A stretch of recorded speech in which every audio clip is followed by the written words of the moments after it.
Bonjour à tous, eh bien j'espère que vous allez bien depuis ma dernière vidéo qui était consacrée à l'énergie du chiffre 4, de l'essence 4 et je reviens donc pour la suite avec l'énergie du chiffre 5.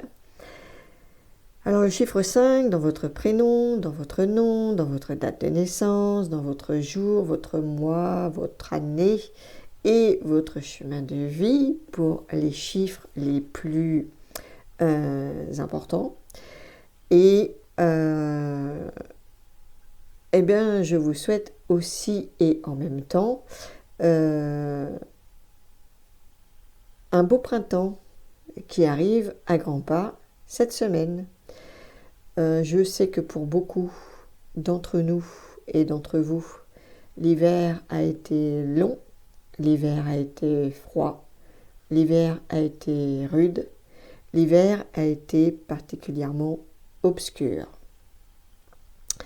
Nous sommes effectivement dans une année pas simple, à titre personnel comme à titre collectif, et c'est une année qui va nous demander de travailler sur soi, de faire un nettoyage, de faire un tri dans nos mémoires, entre autres, dans nos relations aussi, sur le plan matériel également, et professionnel bien sûr.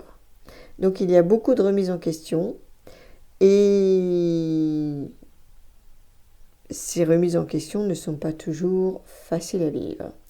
Donc j'espère que le printemps va pouvoir alléger un petit peu le travail pour chacun. J'espère que la nature, le retour à la nature, l'éveil de la nature va pouvoir venir soutenir votre énergie, votre taux vibratoire et vous aider à sortir un petit peu la tête de l'eau et à aller profiter justement de ces belles énergies en pleine nature pour remettre un petit peu de lumière là où il y a encore beaucoup d'obscurité, beaucoup de souffrance et beaucoup de douleur. Alors je ne suis pas venue pour parler du printemps aujourd'hui, j'y reviendrai peut-être un peu plus tard, mais là il est question de l'énergie du 5. Alors le 5 c'est une énergie d'aventurier. L'aventurier qui va parcourir le monde, qui va voyager physiquement sur le plan terrestre, mais aussi celui qui va beaucoup voyager à l'intérieur de lui, en introspection. C'est quelqu'un qui, en principe, n'a pas peur du changement. Donc, il passe à l'action pour changer ce qui doit être changé dans sa vie. Pour commencer par préserver quelque chose qui est important et essentiel à ses yeux, c'est sa liberté. Le 5 est une énergie d'aventure, d'exploration, mais beaucoup de liberté. Alors, on peut être effectivement attiré par cette quête de liberté, tout comme on peut en avoir peur de cette liberté et de se retrouver enfermé dans une situation professionnelle, familiale, affective, qui nous prive de liberté et ne pas pouvoir en sortir, s'en dépêtrer ou en tout cas aller conquérir à l'intérieur de soi cette liberté d'être, parce que la liberté, elle s'acquiert avant tout par des transformations intérieures sur nos peurs d'être libre, sur nos croyances qu'on ne peut pas être libre quand on est engagé dans une relation, dans une profession. Il y a chez le 5, en en quête d'indépendance, en quête de mouvement, en quête de connaissance également, en quête de nouveauté, en quête de curiosité. Voilà, le 5, on va retrouver chez le 5 un petit peu de l'énergie du 1, du côté de cette ouverture, de cette conquête, de cette quête de sens par rapport à sa vie, par rapport à ce qu'il fait. En principe, le 5, quand il est aligné et qu'il prend des décisions, qu'il fait des choix, c'est que ces décisions ont un sens. Le 5 est quelqu'un d'équilibré sur le plan des polarités yin et yang. Le 5, c'est un petit peu le symbole du Tao. Donc, on a cet équilibre entre le yin et le yang, entre l'intérieur et l'extérieur, entre le monde matériel et le monde spirituel. Dans le meilleur des mondes, nous sommes dans cet équilibre à la fois horizontal et vertical. Donc il y a une quête d'autonomie et en arrière-plan, on peut se retrouver face à des peurs d'être indépendant, peur d'être livré à nous-mêmes, peur de l'inconnu, peur du changement, peur de l'insécurité, de ce qui n'est pas stable, de ce qui nous met un petit peu hors de notre zone de confort. On peut avoir des croyances aussi, qu'on ne peut pas être libre et à la fois engagé dans une relation, dans une profession, dans un événement, quel qu'il soit, dans une situation. Il y a une espèce de croyance que la liberté et l'engagement ne vont pas ensemble et ne font pas bon ménage. Bon, cela reste une croyance, bien sûr. Donc, dans les forces, on va avoir la curiosité, parce qu'effectivement, le 5, il adore apprendre, il adore emmagasiner tout un tas de connaissances.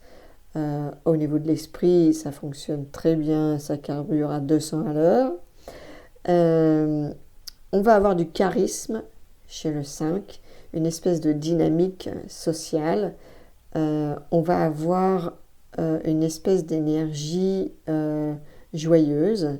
Le 5, généralement, il aime bien être entouré, il aime bien être bien accompagné, il aime bien être, comment dire, avec ses amis, avec sa famille.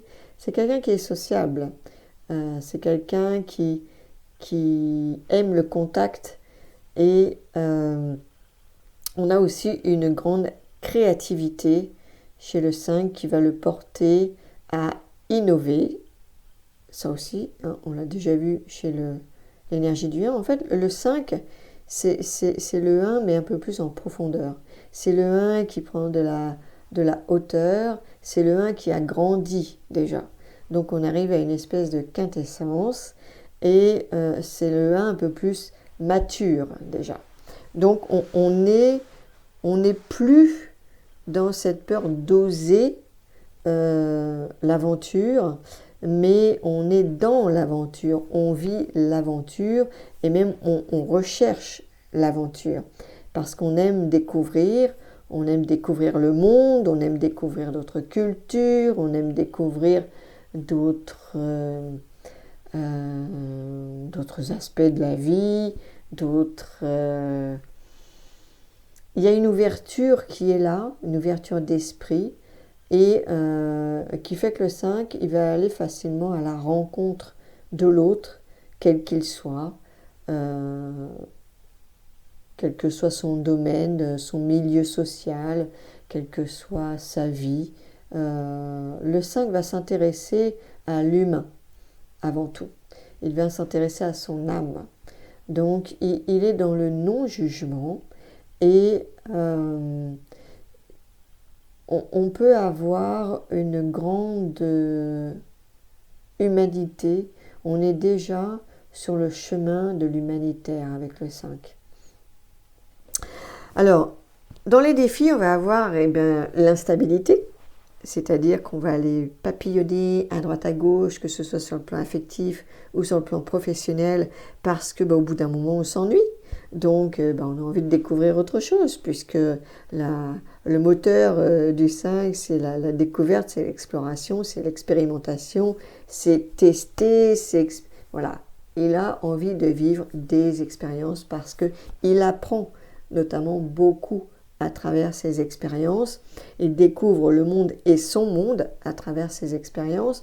Donc, il va aller tester différentes choses à droite, à gauche, et il peut paraître effectivement instable parce qu'il suit tout simplement son élan de curiosité, sa soif d'apprendre, son élan de cœur aussi, parce que le 5, il est connecté à son intuition, il est connecté à son cœur, et il va suivre ses élans. Donc ça manque un petit peu peut-être de recentrage, de canalisation et de focus surtout. Ça manque d'objectifs dans les projets notamment. Ça peut partir dans l'éparpillement parce qu'à partir du moment où on ne pose pas un objectif clair, net et surtout atteignable, on entre aussi avec le 5 dans la procrastination. Parce que sans objectif, on n'avance pas. Sans planifier, sans structurer, on nourrit la procrastination parce qu'on ne sait pas trop finalement vers quelle direction aller, quel chemin prendre. Donc pour le 5, le coaching est recommandé pour la fixation d'objectifs pour avancer dans ses projets, notamment. On a l'impulsivité. Avec le 5, on peut prendre des décisions hâtives, trop hâtives, par manque de réflexion, et du coup on peut s'engager sur des erreurs de parcours, et cela nous demande effectivement de faire marche arrière parfois pour revoir un petit peu nos positions, notre positionnement, et se remettre en question. On a de la difficulté à se concentrer parce qu'effectivement, il y a une grande curiosité, donc on va papillonner à droite à gauche et on ne va pas se fixer sur un domaine particulier, sur un événement, sur une création, sur une relation, il y a un manque de focus flagrant quand le 5 n'est pas aligné. On est aussi dans une peur des responsabilités. Le 5, quand il n'est pas aligné, il va être dans la fuite de ses responsabilités. Donc on peut le voir dans des relations vues de l'extérieur qui vont nous sembler superficielles. Le 5 peut avoir peur de s'engager, autant dans la vie de couple que dans sa vie professionnelle, parce qu'en arrière-plan, il a peur de perdre sa liberté. Il a peur de perdre sa liberté dans le couple, dans la famille, par les contraintes que cela implique parfois, parce qu'effectivement, quand on est mère de famille ou père de famille, nous avons des responsabilités à assumer envers les enfants, et ces responsabilités-là peuvent faire fuir les 5. Alors, dans les mémoires, on peut effectivement avoir des mémoires de relations qui limitaient notre liberté justement personnelle et qui peuvent être un frein dans l'engagement affectif. Si en arrière-plan on traîne ces mémoires-là, eh bien dans cette vie-ci, on va être impacté et parfois on ne va pas comprendre pourquoi, mais on ne va pas arriver à s'engager à 100% dans une relation. On a des mémoires par rapport à un travail qui pouvait empêcher notre créativité de s'exprimer pleinement. Le 5 a besoin de liberté dans sa créativité, il a besoin de se sentir libre, même professionnellement.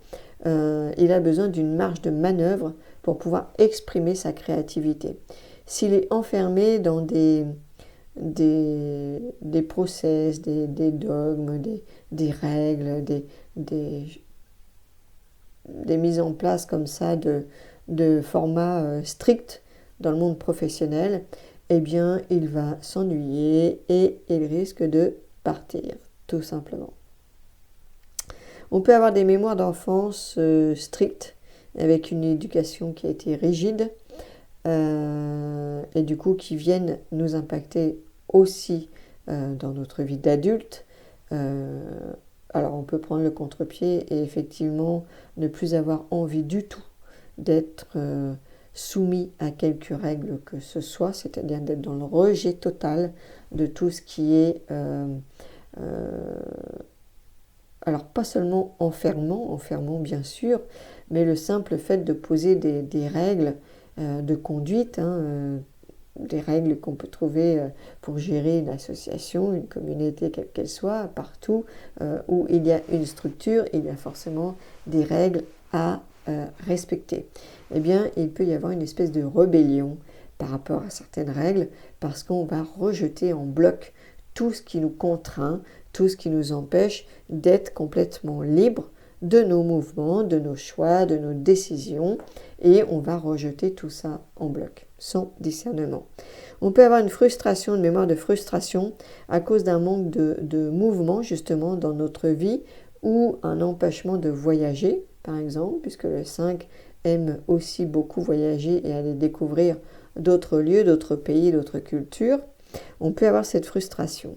On peut avoir une peur, effectivement, de perdre sa liberté, quelle qu'elle soit, quel que soit le domaine. On peut avoir une mémoire de refus d'opportunité de changement par peur de l'inconnu, c'est-à-dire qu'on va rester dans une profession cloisonnée, à s'ennuyer, par peur de l'inconnu, par peur du changement. Et cela peut amener effectivement au burn-out, parce que au bout d'un moment, quand l'âme s'ennuie, eh bien, elle ne trouve plus raison, en fait, de rester là où elle est. Et donc, elle va manifester ça par de la tristesse, parfois par de la colère. Dans tous les cas, il va y avoir un mal-être, qu'il soit mental ou physique, qui va se manifester. On a des mémoires de conflit liées à des choix non conventionnels, puisque le 5, il sort des sentiers battus. Il est là pour innover, pour apporter autre chose, donc il est dans l'exploration, mais aussi il a lui-même quelque chose à apporter au monde de nouveau. On est dans des mémoires de refus d'engagement par peur d'être enfermé dans une situation ou dans une relation. On est dans des mémoires d'étouffement par les attentes familiales rigides, dans des mémoires de vie de nomades aussi qui peuvent venir nous chercher dans cette vie-ci. On est dans des mémoires de culpabilité suite à des décisions hâtives quand on regrette, bien sûr, après avoir pris une décision sous l'impulsivité. On peut être dans des mémoires d'addiction liées à une fuite émotionnelle. Et le 5, en règle générale, n'est pas très à l'aise avec les émotions. Il va avoir tendance à les nier, à les refouler et en avoir peur, justement. La peur du débordement émotionnel. On est aussi dans des peurs de perdre donc la liberté dans les relations professionnelles ou personnelles, je l'ai déjà dit, des peurs de l'engagement à long terme, des peurs de manque d'opportunités d'exploration et de découverte, des peurs de l'inconnu et du changement, des peurs de stagner dans une vie monotone, dans la routine, la peur d'être jugé pour ses choix non conventionnels, la peur d'être prisonnier de la société, la peur d'abandonner ses rêves pour des obligations familiales ou financières, la peur de se sentir oppressé, envahi et étouffé, la peur de l'attachement émotionnel, la peur de sacrifier l'indépendance pour une sécurité matérielle. Alors, la liste n'est pas du tout exhaustive, je pourrais en citer des dizaines, mais c'est un petit peu pour vous indiquer sur quel registre nous sommes avec cette énergie du 5. Dans les croyances, on peut avoir par exemple la croyance que si je m'engage, je perdrai ma liberté. Ça, c'est une véritable croyance parce que ce n'est pas l'autre qui va vous enchaîner, ce n'est pas une situation qui va vous enchaîner, c'est vous-même qui allez vous enchaîner à quelqu'un ou à une situation, une profession qui ne vous convient plus et que vous devez quitter. La liberté, il n'y a que nous en fait qui pouvons aller la chercher. Personne d'autre à l'extérieur ne va nous donner cette liberté. Je dirais que l'autre, de manière générale, il nous offre cette liberté. Mais nous n'avons pas toujours le courage de prendre cette liberté et de la vivre pleinement parce que nous sommes sous l'emprise de nos peurs et de nos croyances qui nous enchaînent quelque part, soit à une profession, à une relation ou à une situation qui ne nous convient pas. Donc on s'enchaîne tout seul et de ce fait, nous sommes les seuls aussi à pouvoir nous libérer. Alors, il peut y avoir la croyance que je ne peux pas être heureux ou heureuse si je suis coincé dans une routine. La croyance que je dois toujours choisir entre la liberté et la sécurité. Il n'y a pas de choix à faire, les deux peuvent très bien cohabiter ensemble. Sans sécurité, il n'y a pas vraiment de liberté intérieure parce que sans sécurité, vous allez faire face à vos peurs, justement, de l'insécurité. À partir du moment où vous faites face à vos peurs, vous ne pouvez plus être libre intérieurement. Parce que la liberté, on parle souvent de liberté de mouvement, de liberté dans une relation. J'ai pas envie qu'on guide ma vie, qu'on me dise ce que j'ai à faire. J'ai pas envie qu'on me donne des injonctions, qu'on me donne des conseils. Voilà. Sauf qu'en fait, tout ça, vous êtes libre intérieurement de suivre ou pas. C'est vous qui avez le libre arbitre, c'est vous qui avez les clés en main, donc vous n'êtes pas obligé de répondre aux injonctions extérieures. Et je pense que depuis 2020, nous avons eu l'occasion justement d'expérimenter ou pas cette liberté. Est-ce que je suis souverain ou est-ce que je suis enchaîné à ce qu'on attend de moi, à ce que l'extérieur attend, à ce que mon conjoint, ma conjointe attend, à ce que mon patron attend, à ce que la société attend, à ce que mon président attend. Si vous passez votre temps à répondre aux attentes des autres, vous ne pouvez pas être libre à l'intérieur. Donc la liberté ne se trouve jamais à l'extérieur, elle est toujours en vous. Plus vous avez l'esprit libre et plus vous êtes dans votre liberté et votre souveraineté. À partir du moment où vous êtes capable de dire non à quelque chose qui ne vous convient pas ou qui ne vous convient plus, vous êtes libre. Vous êtes libre de dire oui ou de dire non. Vous êtes libre de rester ou de partir dans un domaine où peut-être vous n'avez plus votre place. Vous avez les clés de votre liberté.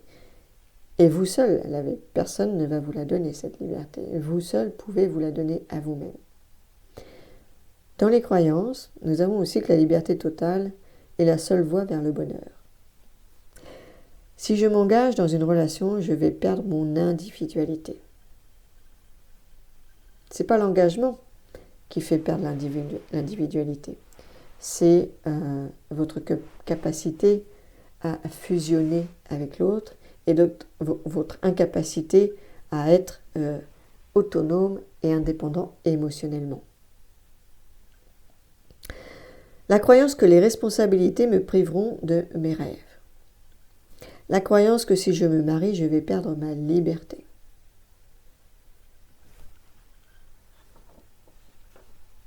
Alors quand le 5 est aligné, il est dans l'accueil du changement. Il est en grande capacité d'adaptation. Il est dans une grande créativité. Il a une curiosité immense.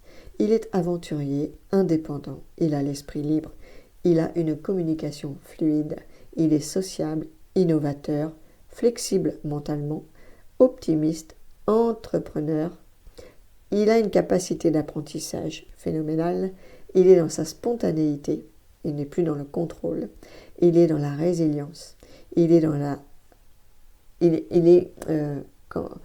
inspirant. Il est inspirant pour les autres. Les autres ont envie de suivre sa voie, ont envie de suivre son chemin, son expérience. Il donne envie aux autres de devenir eux aussi libres.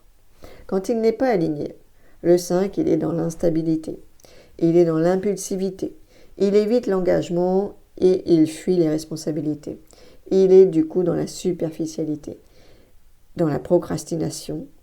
Il s'éparpille et se disperse. Il est indiscipliné. Il est dans l'inconstance émotionnelle et la fuite émotionnelle. Il fait preuve d'incohérence entre ce qu'il pense, ce qu'il dit et ce qu'il fait. Il est dans la frustration, dans l'impatience. Il est rebelle face aux règles et il manque de persévérance et il a une difficulté à s'organiser. Donc voilà pour le petit tour sur l'énergie du 5. Et j'aurai le plaisir donc de vous retrouver soit en séance de révélation karmique de naissance pour aller approfondir l'énergie du 5 chez vous, entre autres, ou alors je vais vous retrouver dans une prochaine vidéo pour l'énergie du 6, qui est celle de l'amoureux, notamment dans le tarot. Donc c'est une belle énergie. Tous les chiffres ont évidemment leur potentiel, leur lumière et leur zone d'ombre. Donc à nous d'aller traquer l'ombre pour faire place à la lumière. Et je vous invite à parcourir ce chemin, puisque c'est justement le chemin de la liberté. Je vous souhaite une belle fin de journée et je vous dis à très bientôt. Prenez bien soin de vous et accueillez le printemps qui arrive à bras ouverts. Ciao, ciao et à très bientôt.